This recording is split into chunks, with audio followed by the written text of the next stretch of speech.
has been buzzing in mainstream media this past week, and it's been positive for the most part.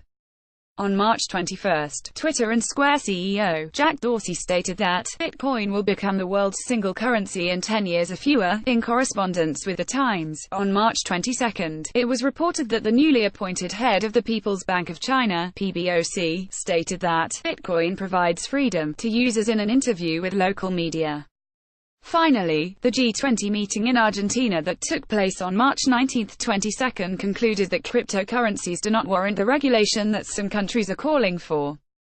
Jack Dorsey, super bullish. Dorsey and the companies he heads have reflected positive sentiments on Bitcoin in the past, with a previous major news piece being the full rollout of Bitcoin purchases on the Square Cash app, of which Dorsey is a co-founder.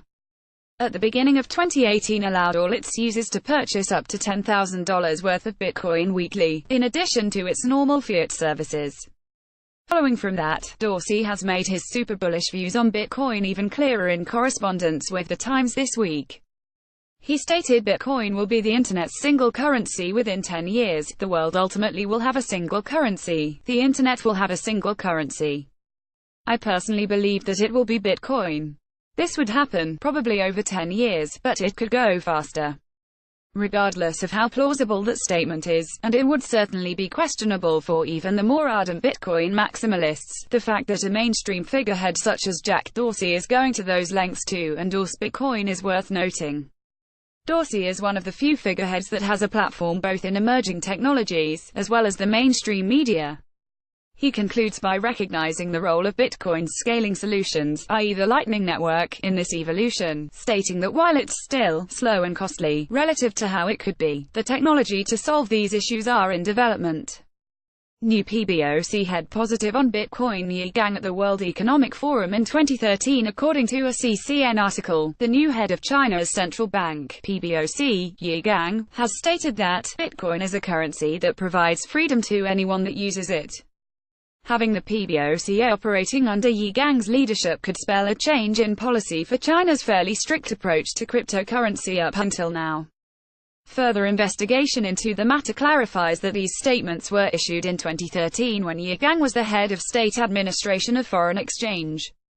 However, the point of significance is that Ye Gang is now in a much more influential role with his new position at the PBOC. China has been vehemently against developing legislative infrastructure to support cryptocurrencies in the past. If new head honcho Ye Gang continues to display positive sentiments for Bitcoin and crypto, this may start to change. G20 meeting in Argentina concludes positively for cryptocurrencies. G20 Argentina concluded that calls for a clampdown on Bitcoin from the Bank for International Settlements (BIS) and finance ministers from France and Germany are currently unwarranted. France and Germany as well as the BIS are represented in and fall under the G20's jurisdiction, and they have been effectively overruled with the conclusion. The committee noted that crypto assets have the potential to improve the efficiency and inclusiveness of the financial system and the economy more broadly. However, they also stated that these crypto assets could, at some point they could have financial stability implications. Commit to implement the FATF standards as they apply to crypto assets, look forward to the FATF review of those standards, and call on the FATF to advance global implementation. We call on international standard-setting bodies, SSBs, to continue their monitoring of crypto assets and their risks, according to their mandates, and assess multilateral responses as needed. Finance ministers. The fact that world leaders recognize the technological innovation that Bitcoin and the cryptocurrency space offers, and are deciding to take a measured approach to regulation as a result is a huge win in itself. Featured image from Shutterstock.